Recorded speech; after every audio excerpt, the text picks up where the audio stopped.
Way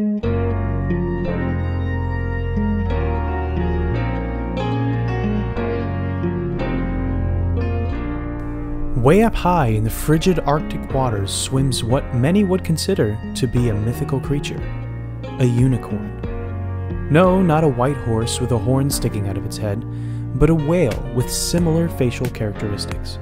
But what is this horn used for? Fighting, hunting, swimming? You'll just have to listen in and find out here on Life, Death, and Taxonomy.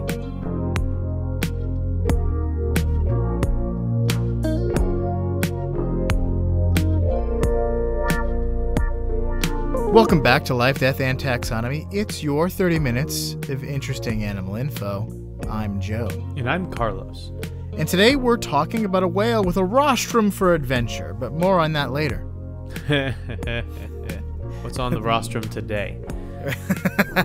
On the rostrum today is a whale. It's a whale of an episode. It's an actual whale this time. Yeah, a narwhal. I didn't think they were actual whales, but they are. At first I thought it wasn't, but it's closely related to the beluga.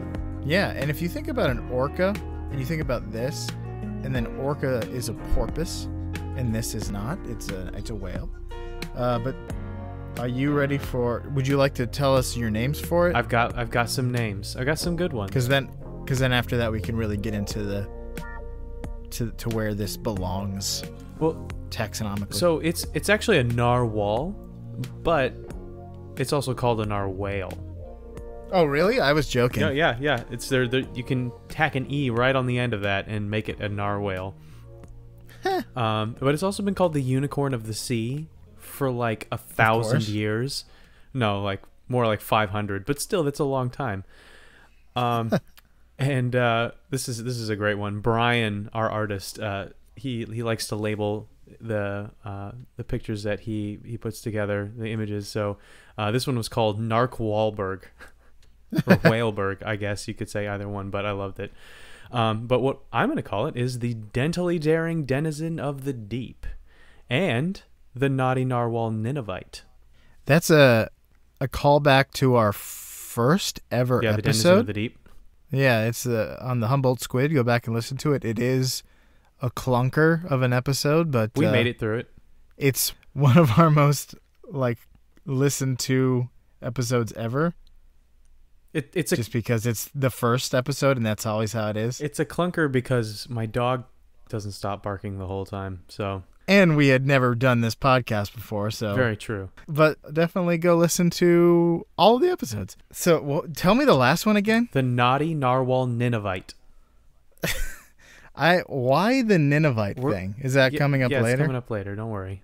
All right, we'll find out. Okay, let us talk about where this thing belongs. Taxonomically?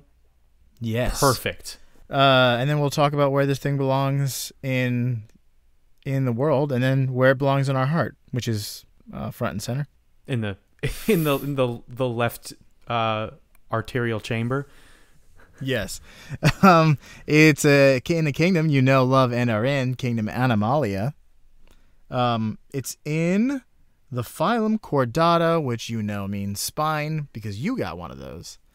And then it's in the class Mammalia, which means it's got a little bit of hair, a little bit of mammary glands.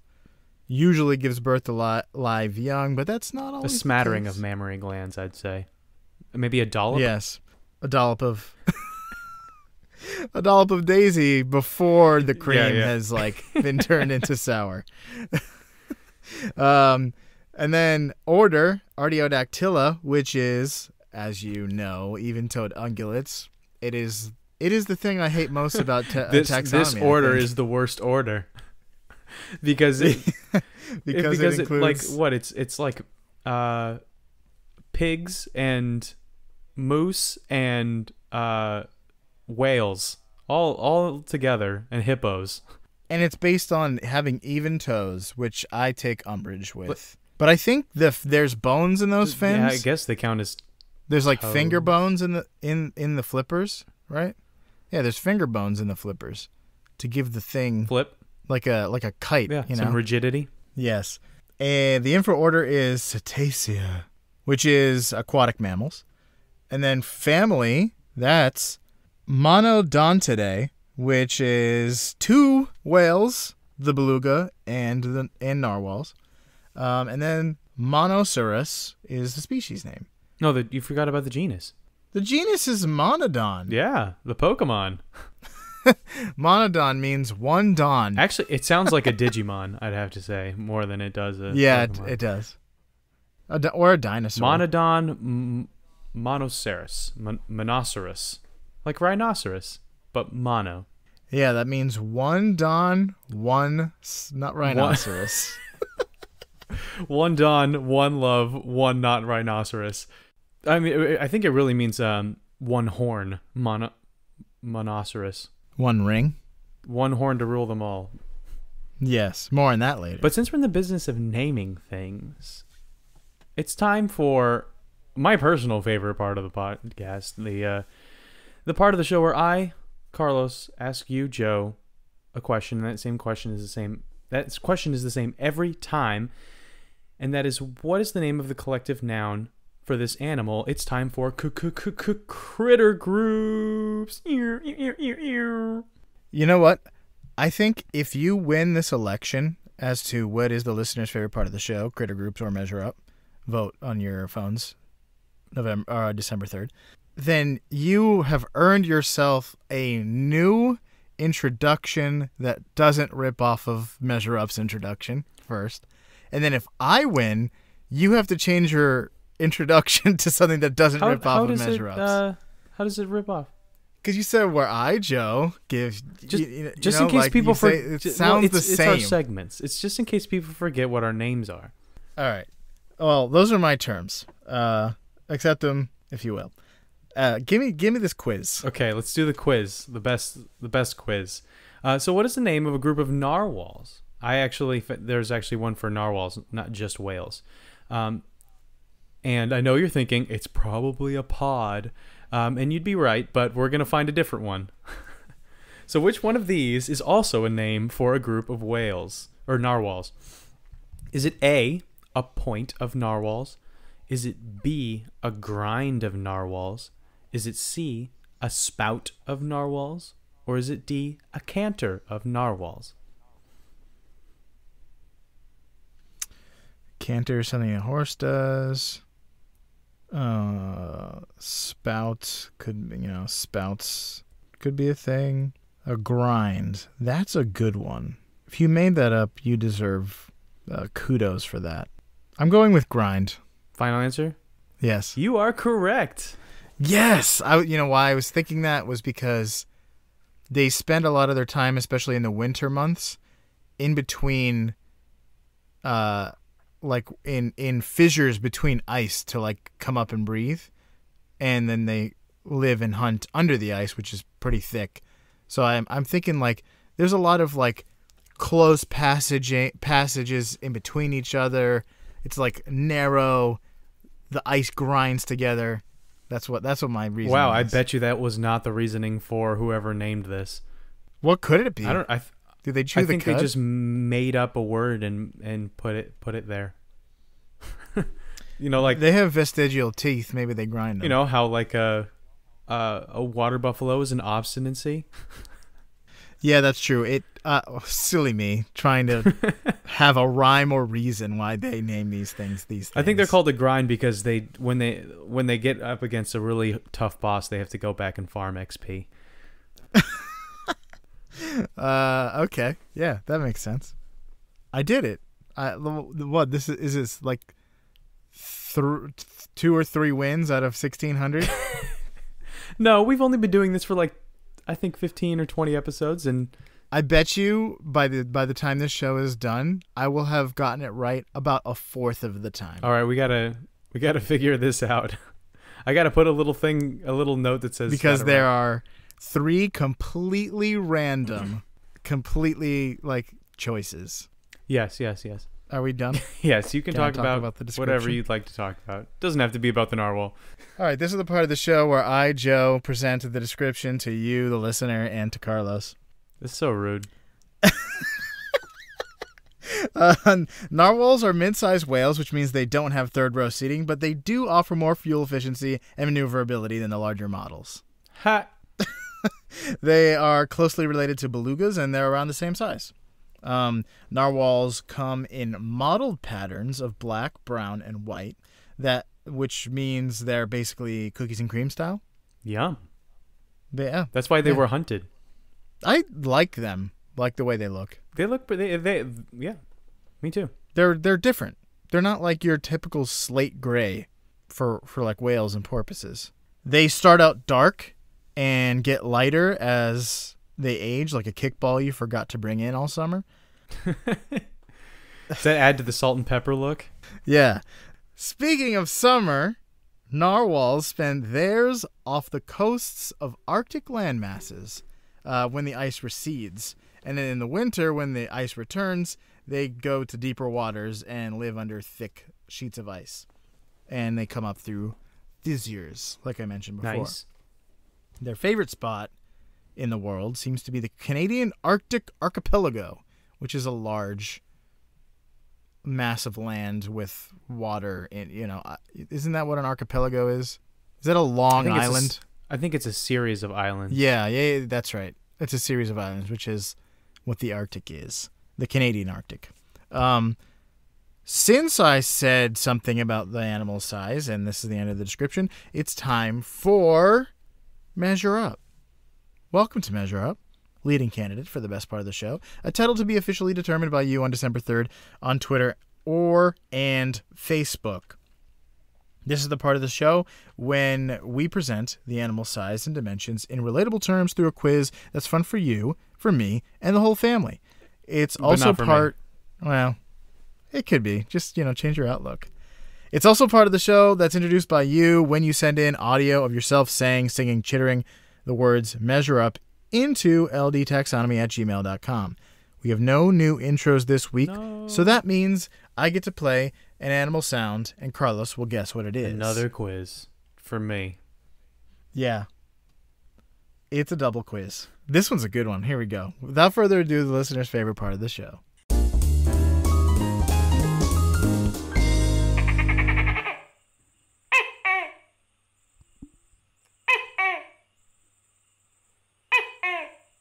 Is that good for you? Do you need more? It sounded like a kookaburra. I'm gonna go with. It did sound like that a little. I'm gonna go with the kookaburra. Final answer? Yes. That is not a kookaburra. That is a toke gecko. A what? A lizard? Yeah. I've never. I can't even imagine what kind of sound a lizard would make. It's that. There it is. Would you like to hear a little bit more? Is it gonna say something? It's going to tell you something about car insurance, maybe.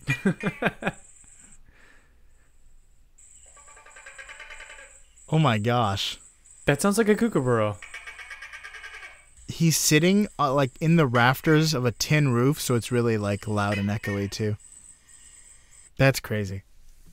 Yeah, I wonder if maybe we should cover that gecko. Because I wonder if he mimics the sound of a bird in order to not be disturbed. Interesting. We'll do some more research and get back to you. But in the meantime, let's talk about the length of a whale.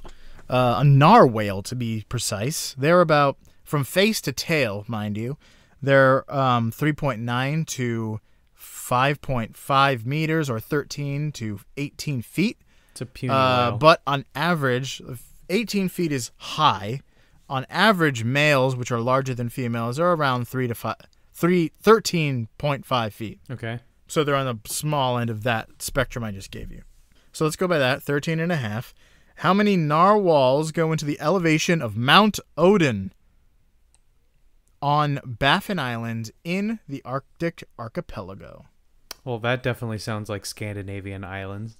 Oh, here you're going to like the hint then. Here's a hint. Many mountains on the island have Norse names, including Mount Asgard and Mount Thor.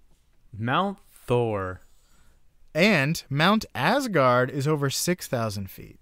Well, if they named these things according to their significance in Norse mythology, Asgard is more important than the All-Father, because he wasn't always the All-Father. Then he became Santa Claus. Yeah. He is maybe Santa Claus. Yeah, he is maybe Santa Claus. Leader of the Wild Hunt. So Asgard's 6,000 feet. I'm gonna go ahead and say that that Odin is Mount Odin is smaller, and that Thor is even smaller than that. So Mount Odin's gonna be in the middle, because it's in the Odin sleep. I'm gonna say 5,000 feet, and 13.5. Divide that by 13.5. 370 narwhals go from the base of this bad boy to the tippy top of Mount Odin. That was a resolute answer. It took you no time at all, but it is incorrect. The correct answer is 521. Oh, wow. Mount Odin is the largest mountain. I told you the height of Mount Asgard to throw you off, and you just beautifully followed the train of thought I wanted you to. Mount Odin. You knew that I would assume that Asgard would be a taller mountain than Odin? Well, when I was reading it, I'm like, why is Mount Asgard smaller than Mount Odin? But Mount Odin is 2,143 meters and over 7,000 feet. That would be like having a Mount Zeus that's taller than Mount Olympus. Impossible. Yeah, no, it's crazy. Let's talk about diving depth. Narwhals are deep divers. Pretty like among the deepest mammals to dive. They're so deep. The mammals to dive the deepest. They're philosophically deep, and they also dive. Like, could we be in like a simulation, dude? What if my consciousness is the only one that exists? Do you see the colors I see? They go as low as 800 meters or 2,620 feet. There's a lot of pressure. It's a lot of pressure down there. Definitely take mental health days. How many narwhal dive depths go into the deepest dive depth for a mammal? Did you say 2,600 feet? For a mammal. I'm going to have to say the sperm whale probably goes the deepest. Here's a hint. You're wrong. The deepest divers are beaked whales, which are extremely rare and not well known. They are extensively hunted for commercial purposes in Japanese waters, which could contribute to why they are rarely seen, in addition to the fact that they dive really deep and they like to live down there. I have a feeling this is going to be one of those trick ones where it's like less than 1, or like it's a decimal. Could be. It could be a decimal. Well, that would make the narwhal. No. It's a decimal over 1. Sorry. Oh, okay. Because if it was twice as deep, 5,000 feet, practically a full mile under the water, that'd be a crazy distance to dive for something that needs air. I don't even know how narwhals get down to 2,000. They got to be squished down there. Yeah, but they're husky fellows. I'm gonna say 1.3. 1.3 depths of the narwhal, which will put it about like 3,300 feet. That's my final answer. 1.3. 1.3 is wrong. Again. The correct answer is 3.7. Oh my depths. Goodness. That's like, what is that? It was 7,500 feet? The beaked whales dive 9,816 feet, or 2,900 meters. Goodness gracious, that is deep. How do they hunt with echolocation? Because they're not seeing anything down there. I guess they wouldn't be the first. Almost 2 miles under the surface. That's 9.5 Empire State Buildings. Yeah, it is. In fact, I saw a chart with 9.5 Empire State Buildings. Bananas. Why do that? Go find food somewhere else. To get away from the Japanese. I guess, yeah. No wonder they're rarely seen. I wonder how long they can hold their breath. Not to put too much pressure on the Japanese or blame, because other subspecies of this type of whale that is very rare has been hunted like crazy through the 19th and 20th century in the Atlantic. But yeah, that's all I got. for that. Would you like to hear some fast facts? Sure thing. Narwhals have no dorsal fin. Some people believe, some experts, not just randos, believe this might be because they've adapted to swimming just below the ice, the sea ice. So you don't want your little dorsal fin scraping on the lower part of the ice. Do whales usually have a dorsal fin? Yeah. Like humpback whales? Yeah, they do. They're not that? like large like an orcas, but they have one. Huh. They're very small. They must be vestigial. Like, what could they possibly be doing for that like giant mass? But it's like a rudder. But aerodynamics is the art of subtlety. So who could say? Aquadynamics. That's true. Hydrodynamics That's true. is the word. Like the beluga, they have jointed vertebrae, just like you, me, dogs, pine martens, and Mighty Joe Young. And unlike other whales, I theorize this helps them maneuver in narrow ice channels, but I don't know if that's completely true. Did you just reference Mighty Joe Young? I did a little bit, yeah, because it's a mammal with a spine with joints. like most land mammals. Yeah, you know, the giant gorilla that climbed that one Ferris wheel.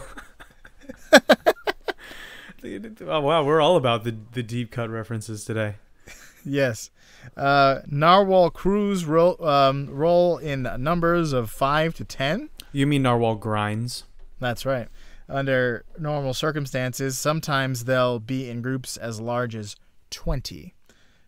Pods may be mixed, or they can contain females with calves, or only adult males, or adult males with new juveniles. But yeah, they can be mixed, or they can be specific, like little clubs.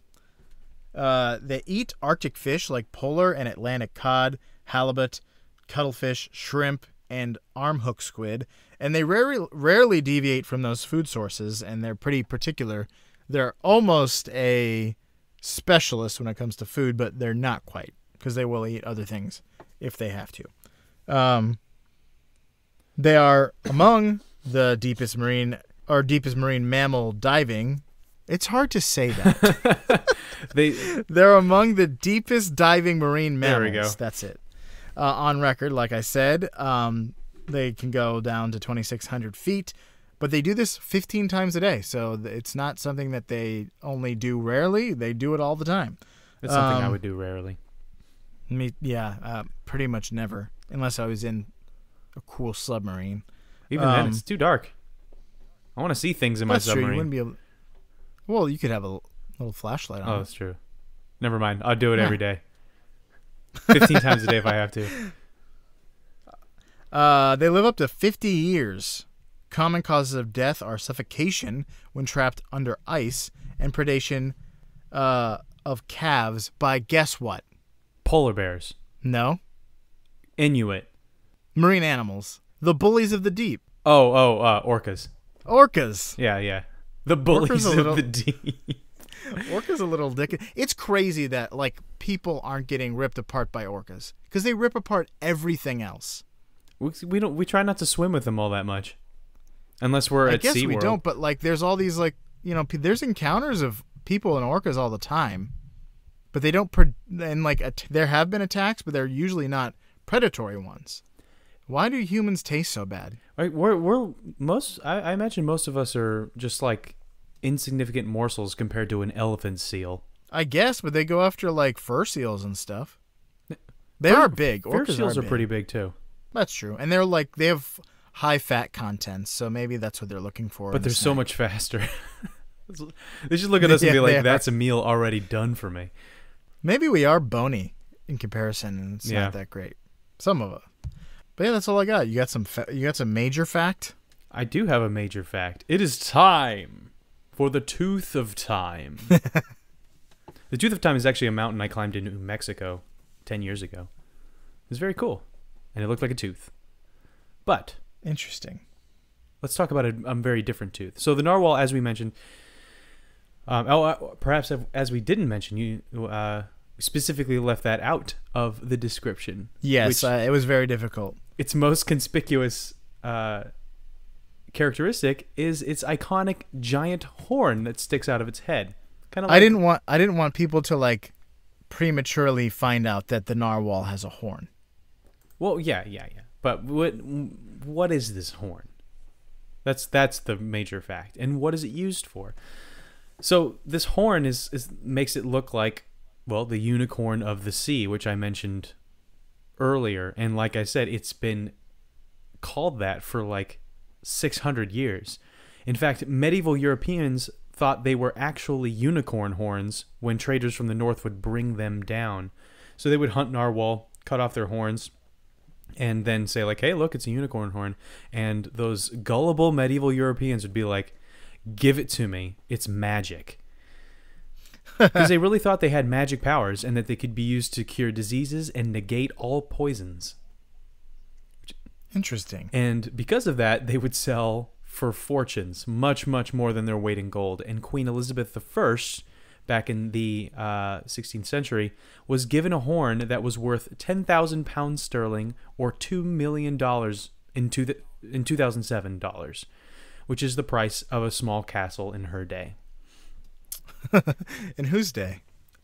Queen Elizabeth's day. Oh. The first, not this one. I thought her day was a place name. I thought I was doing a pun, but I was just asking a legitimate question. Yeah, her day is Elizabeth's day. It does sound like, yeah, you could buy a castle in her day, Netherlands. Yes, yeah. So yeah, there's a lot of superstition surrounding this. So what exactly is this? Obviously, none of those things about magic powers are true. And in fact, it's not even a horn. What? It's actually an ivory tooth. It's the upper left canine of the narwhal, and it will grow straight out through the whale's upper lip and out in like an ice cream swirl shape. And it can get up to 10 feet long. Do you know the difference between a horn and a tooth? Horns are made of keratin, right? Yeah. Teeth are bones. They're made of, yeah. Specifically dentine. Tooth but bones. Ivory is like a mix of dentine and a bunch of other things. But primarily dentine, because it's a tooth. And this tusk is hollow, and it can weigh up to 22 pounds. And like, I don't know if you missed the part where I said that it grows through its upper lip. This is worse than your wisdom teeth coming in. It's like your mouth is closed and then your tooth just grows directly out through your lip, pierces it. Sounds fun. Talk about teething. Yeah. But I mean, ours grow through our gums, and that's why babies have a hard time. Yeah, but theirs to grow through their gums and then through their lips. So yeah, it's got a double painful barrier to get through. But this tusk, which I'll call it from now on because it's not a horn, it's mainly present in males, although 15% of females grow a smaller version of the tusk. And those that have tusks, well, actually, no, in all of narwhals, their other teeth are vestigial, which means useless, like an appendix or tonsils or Charlie Brown or using your turn signal in South Florida.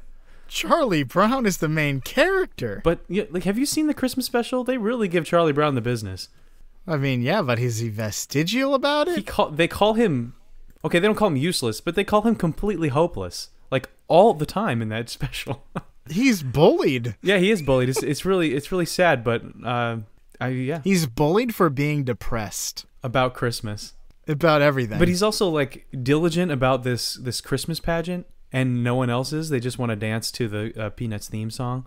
And so they call him hopeless and useless, especially when he brings back a real tree instead of one of those shiny new pink metal ones. Yeah. But that's the Charlie Brown Christmas special in a nutshell. Anyway, back to the narwhal. 1 in every 500 males will have 2 tusks. This is something I definitely did not know when I started researching this. And only 1 female has ever been recorded with 2 tusks. Interesting. Because they have 2 canines in the front of their faces, like a lot of animals do. But only the front left one will become a giant tusk. And then occasionally, both of them will become the giant tusk. So scientists are not 100% sure what these tusks are used for or why the whales adapted this way. Like, why this is a cousin of the beluga whale. Why does the narwhal have this giant tusk and the beluga doesn't? They're the same animal, right? And they live kind of the same places too. So yeah, but you'd be wrong. I mean, you're right about them living in the same places, but they're not the same animal. There are the obvious answers that scientists have thought about, like the tusks being used for ritual combat or sexual selection among females. But while males cross tusks at times, which is known as tusking, it's not for mating rights or territory, and I'll talk about that in a bit later. And females grow tusks as well, so it's not necessarily for sexual selection. So when I say sexual selection, I mean like females are like, hey, look, he's got the longest tusk. He's prime mating material. He's got not as long tusks, so we're just going to leave him alone and let him be angry. So that's not necessarily what happens with the narwhal, although they're not 100% sure. And they've also speculated that the tusk is used for hunting. But how? Because, like, you know, you have this big tusk coming out of the front of your face, and you do it. You spear a fish, and then what? You have yeah. No, I saw that they use it. I've always thought about this too, like especially with something like sailfish and marlins and stuff with like a spiky rostrum sticking out. It's like you spear a fish and you have a kebab of rotting fish. You have a dying fish at like very far away from your mouth that you can't get to your mouth with your hands because you don't have any. But I imagine they can shake it off. Maybe that's what the flexible spine is for, so they can really shimmy and shake it. Shimmy and shake it. A drone video in 2016 showed a grind of narwhals smacking fish with their tusks and stunning them before eating them, which is why they're Ninevites. I'm going to let that sink in.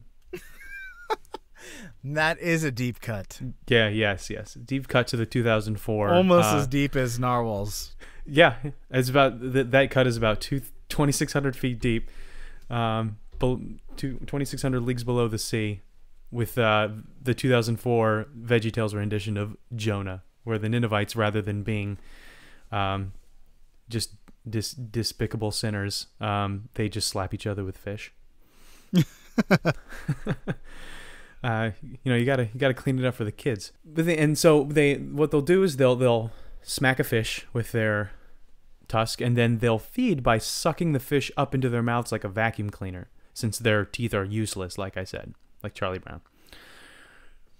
But what we do know for sure is that the tusk serves as a sensory organ with millions of nerve endings, which probably, I imagine, makes fish smacking pretty painful. You imagine? It's like hitting a fish with your own eyeball. That's gonna hurt. But it turns out that these nerve endings collect detailed information about the seawater around it. They don't know exactly what kind of information. I imagine like temperature and salinity and oxygenation or something like that. So they speculate that when males rub tusks rather than fighting for ritual combat, they're actually communicating characteristics about the water they just passed through. Like, hey, Ted, I just swam through some choice oxygenated water a few days ago. Let my crazy elongated tooth give you the deets. Fish heavy. Full of fish? Yes, full of fish. And so yeah, this crazy that they're like little what's the name of the device that like checks water? I don't know. We'll call it a litmus test. They have their dental litmus tests. I imagine it also maybe collects pH. It's like, hey, you're gonna want to swim in this fissure for a little while, because it's good. It'll do you some good. Lastly, there is an Inuit legend that a woman with a spiral hairdo harpooned an untusked narwhal, but the rope was attached to her waist and she was dragged into the sea, where she transformed into the first narwhal with a tusk. That's probably likely. That's what happened. And that's all I got. Do you have anything else? Well, that was an episode and a half. I do not have anything. That was tail tip to Horn tip. Good all around.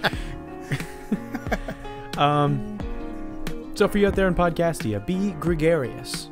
Don't go into the Arctic waters without a warm coat of blubber, and use your tusks for oceanic communication, not war, like the Narwhal in Life, Death, and Taxonomy.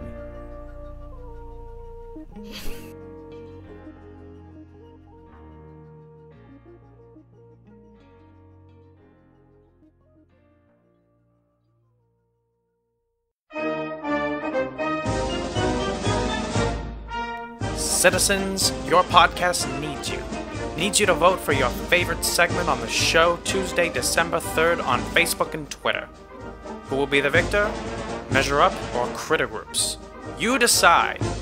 Exercise your podcastian right to vote and make your podcast proud.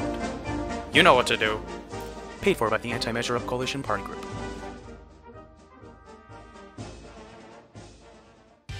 Life, Death, and Taxonomy is my favorite in the world podcast.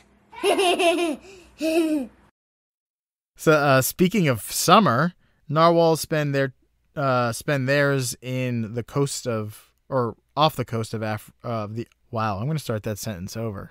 Speaking of summer, narwhals spend theirs off the coast of the Arctic, where that doesn't make sense. Who wrote this sentence?